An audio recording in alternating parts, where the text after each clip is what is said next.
Kalau kita mau bicara tentang kekuasaan, kita harus mulai dari hal yang paling diam-diam mengatur hidup kita, yaitu uang. Dan kalau kita mau bicara tentang uang, kita harus berani melihat struktur yang menopangnya, sistem perbankan. Ini bukan hanya mekanisme ekonomi, ini adalah struktur kekuasaan yang begitu halus sehingga kebanyakan orang bahkan tidak sadar mereka sedang diperbudak olehnya.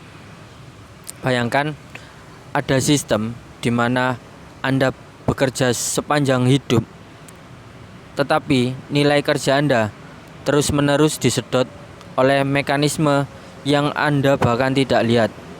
Itu adalah sistem uang dan bank. Mereka menciptakan mata uang dari udara, fiat money.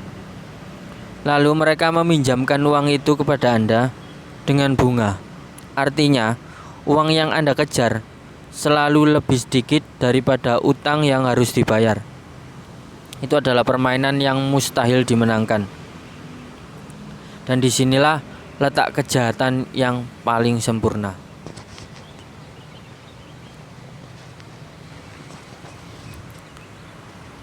Perbudakan yang tidak membutuhkan rantai besi. Anda tidak perlu dijaga oleh tentara. Anda hanya perlu percaya bahwa angka di rekening bank Anda adalah satu-satunya sumber keamanan Anda. Begitu Anda percaya, Anda akan menyerahkan hidup Anda, waktu Anda, tenaga Anda, bahkan mimpi Anda kepada sistem itu. Dulu kekuasaan dijaga dengan pedang dan senjata. Hari ini kekuasaan dijaga dengan kontrak, bunga, dan inflasi. Dan bedanya, pedang membuat orang melawan, tapi inflasi membuat orang patuh. Karena mereka bahkan tidak mengerti kenapa harga naik, kenapa uang mereka kehilangan nilai. Itu adalah bentuk kontrol yang halus dan total. Sangat sempurna menurut saya. Uang dan bank adalah sesuatu yang sangat-sangat sempurna. Sekarang, bukan berarti semua orang di dalam sistem bank adalah penjahat. Tidak. Tetapi sistem itu sendiri dirancang untuk memastikan bahwa kekayaan mengalir ke atas dan utang mengalir ke bawah.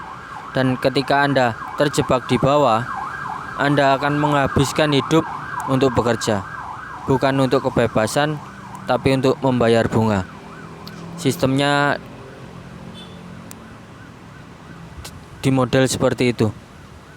Dan saya bisa ngomong ini adalah kejahatan yang sempurna, yang tidak disadari korbannya. Dan sistem uang serta bank telah mencapai titik itu. Sekarang sistem kalian sudah melihat seperti itu. Anda pikir Anda bebas karena Anda bisa memilih pekerjaan, membeli barang atau menabung. Padahal semua pilihan itu sudah dihitung di dalam permainan yang dirancang bukan untuk Anda menangkan, tapi untuk Anda terus bermain. Kalau Anda mau bebas, pertama-tama Anda harus sadar bahwa permainan ini ada.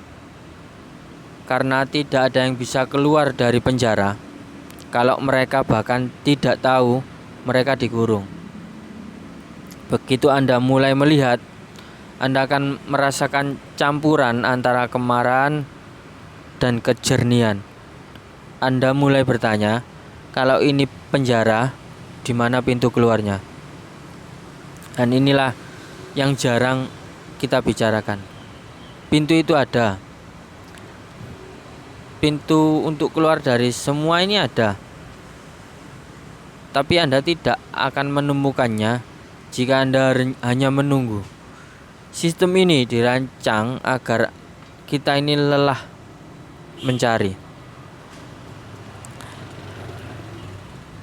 Langkah pertama kalau kita ingin tidak terjerat penuh dalam uang dan bank ini, kita harus memahami aturan mainnya. Uang mengalir ke arah mereka yang menciptakan nilai, bukan hanya menukar waktu. Jika seluruh pendapatan Anda bergantung pada satu sumber, satu bos, atau satu institusi, maka Anda menyerahkan kendali hidup kepada mereka. Langkah kedua, kurangi ketergantungan Anda pada konsumsi yang mereka kendalikan. Belajarlah menciptakan sesuatu yang orang lain mau bayar di luar pekerjaan Anda saat ini. Itu mungkin kecil pada awalnya, tapi itu adalah nafas pertama menuju kebebasan. Langkah ketiga, bangun jaringan. Individu sendirian mudah ditundukkan, tapi komunitas yang saling berbagi pengetahuan, keterampilan, bahkan sumber daya jauh lebih sulit menjadi korban. Kekuatan kolektif bukan hanya slogan, itu adalah strategi bertahan hidup di abad ini. Jadi mau gak mau kita harus bersatu. Lihat penjaranya, pahami bagaimana ia dibangun, lalu bangun pintu keluar Anda sendiri. Dan membangun pintu keluar sendiri sangat sulit. Sistem ini tidak akan menjadi adil. Tidak akan ada penyelamat yang datang. Kebebasan di dunia modern bukan hadiah.